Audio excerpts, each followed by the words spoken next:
السلام علیکم ورحمۃ اللہ وبرکاتہ۔ بسم اللہ الرحمن الرحیم۔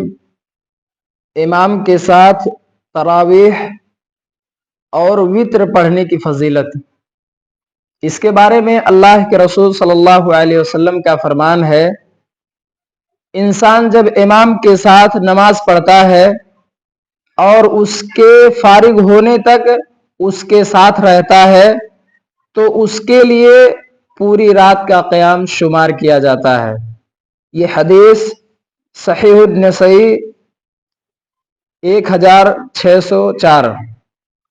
اس حدیث سے معلوم ہوا کہ اگر کوئی شخص امام کے ساتھ تراویح پڑھے اور وتر امام کے ساتھ نہ پڑھے اور امام سے پہلے فارغ ہو جائے، یعنی وہ مسجد سے چلا جائے، تو مذکورہ فضیلت سے وہ محروم ہو جاتا ہے۔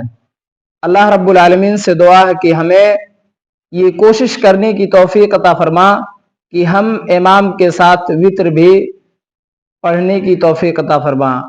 آمین۔ السلام علیکم ورحمۃ اللہ وبرکاتہ۔